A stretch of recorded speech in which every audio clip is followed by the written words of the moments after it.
You're listening to 105.9 Academy FM. This is Dave Sharp, and I'm joined by Josh Kennedy, who is a little bit of a local hero.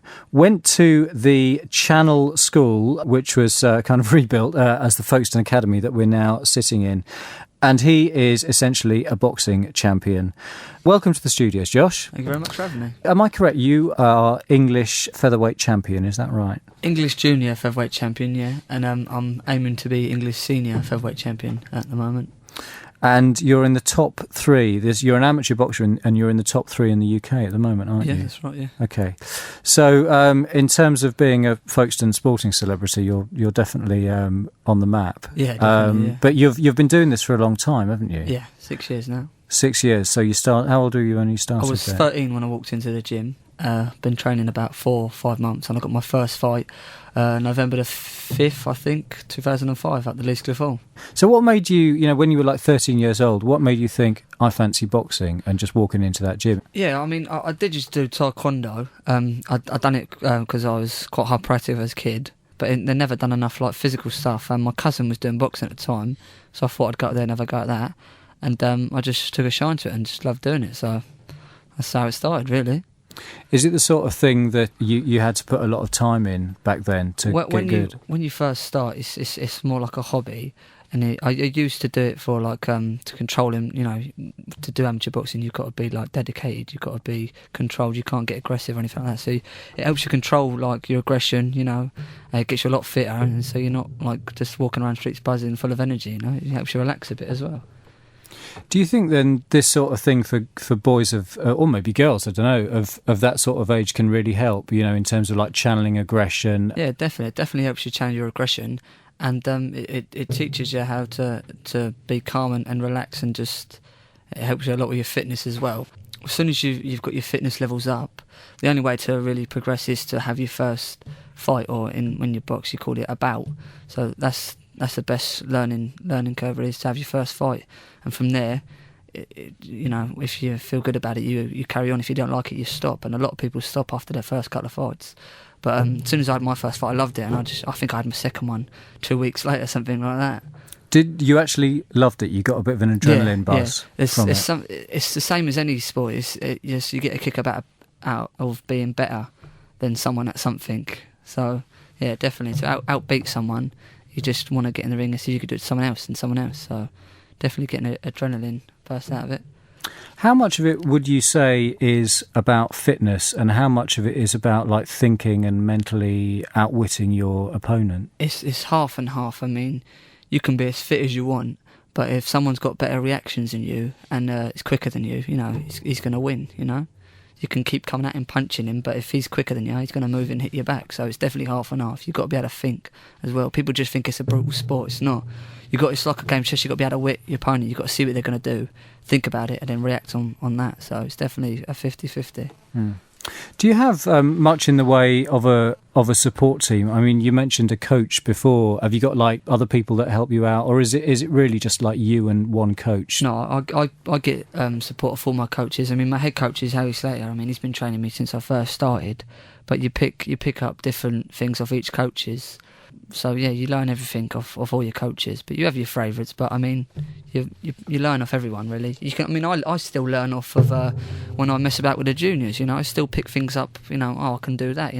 You're always learning. You never stop learning. That's one thing you can never stop doing. Tell me a little bit about your career then. You've actually, despite your youth, you've actually been around for a while, around 6 years.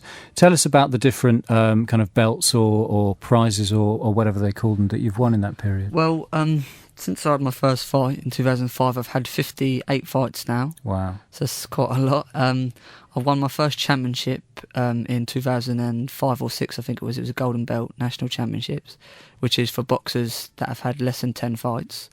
I went in that and I won it first year. I think I won the finals 25-5, so it was a big win for me. That's when I first got the taste of where it's not just a hobby, it could be an actual career for me. And then I had a few fights after that. I got picked to box for the Southern Counties of England and represent them against the Northern Counties, Northern Ireland. And then I've been in the junior ABA competition, which is the biggest junior amateur boxing competition you can go in.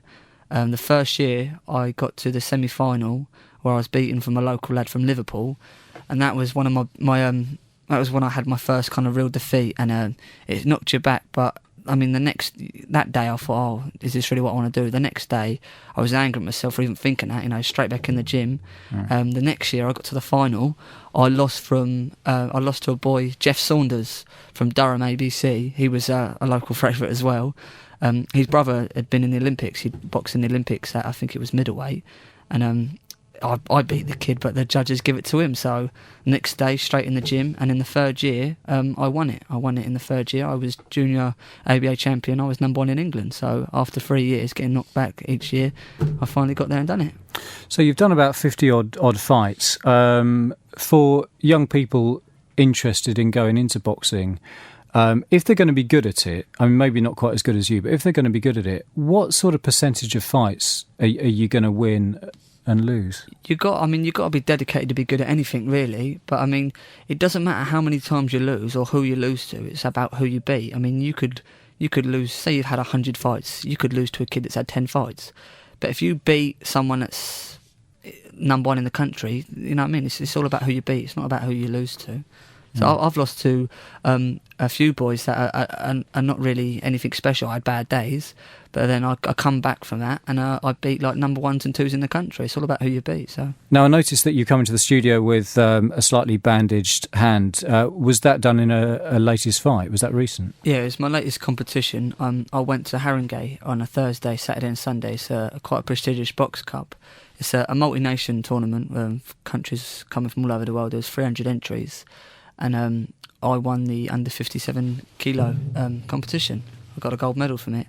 But like I said, I picked up a bruised hand in the semi-finals and had to go on to box with it in the finals. But fortunately for me, I won it. Well done. Thank you very much. Do you often pick up injuries like that actually put you out of boxing for a significant period of time? I've only ever come across one, which is I fractured my wrist, unfortunately, in a London versus Army tournament. I was winning the fight. I was boxing England's number 1 under 54 kilo champion. He was number 1 in England, and I was beating him. And in the second round, I hit him with the right hand, and I fractured my wrist. Fortunately, I went on. I couldn't really throw it, so I lost the fight on a majority decision. But that's the only really other injury I've had. But I'll come back from it stronger, and I've moved back up in the rankings, so I'm happy with that. And by the sound of it, if you broke your wrist hitting him, it probably hurt him just as much as it hurt you. Definitely hurt him. We've got the Olympics coming up fairly soon. As an amateur boxer, you must have your eye on that. Is that something that interests you? That's definitely something that I'm aiming for at the moment, yeah. Is there some sort of selection process to get picked for a team? How do you actually apply? What's the process for being involved in that? I mean, if it was able to apply, then everyone would apply for it. It's about being where you are ranked in the country at the time. I think I read on the internet what they do. In a few months, they pick the number 1, 2s, 3s in the country at that weight, and they let them have like a box off, and whoever wins at that weight represents the country at that weight. I've already boxed and sparred a few boys that are in the top rankings and are favourite to go in that. So I'm hoping that my name is up there and that I'll get put forward as a potential. So I've still got a way to go yet, but I wouldn't count myself out yet. No. Okay, so it sounds like you've got a decent chance, but there's it'll be a while before we find out. Yeah. So we've got the Olympics coming up. I mean, one of the things that they like to do, quite rightly, in Olympic sports is to have it for both male and female. Is this happening for boxing as well? Yeah, definitely. Women's boxing is becoming huge. I mean, we've got a women's night on a Tuesday and Thursday, and it's just as packed as the men's, really. I mean, we've got an English women's champion at the gym at the moment, Abby Riley. She won the English under 5 competition. And Hayley Joshua won her competition as well. And but yeah, this going into the Olympics is a really big thing, and it's quite packed up there at the moment. Yeah. For a boxer like yourself, what is the long-term career path? I mean, do you think about turning professional? If so, when do you do it? How does all that work? I mean, you can turn professional whenever you want to. I've boxed 2 kids. I beat them both. And they're having really good, successful professional careers now. I think one of them's had 5 and won 5. And I sparred a couple, so I could turn pro tomorrow really if I wanted to, but I want to get as much as I can out of amateur and hopefully get a long-term sponsor, then turn professional. Boxing as an amateur boxer, do you manage to pick up a little bit of funding from here, funding from there to keep you going on, or are you actually having to keep down a full-on day job as well as doing this? No, I do have a part-time job, but I get sponsored by Roger DeHaan. He sponsors my club and he sponsors me individually, which, you know, it helps out a significant amount because you go through trainers and gloves and head guards each year. It does cost a lot and the prices are constantly going up. So, yeah, that sponsorship I get off him definitely helps me throughout the year.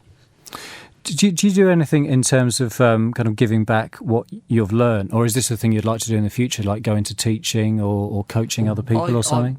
I've always said that after I've finished boxing, I'd definitely love to train someone to be as good, you know, to get something out of them. I mean, I wouldn't be here today if I hadn't had coaches training me, so I'd definitely like to give something back.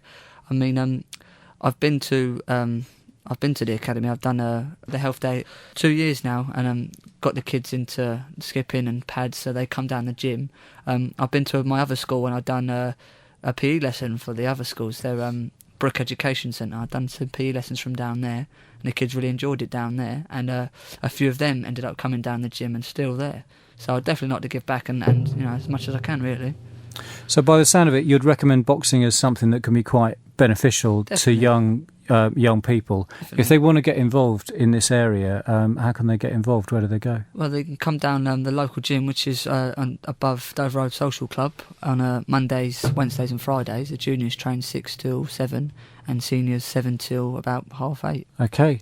Josh Kennedy, thank you very much and good luck in your Olympic quest. Thank you very much.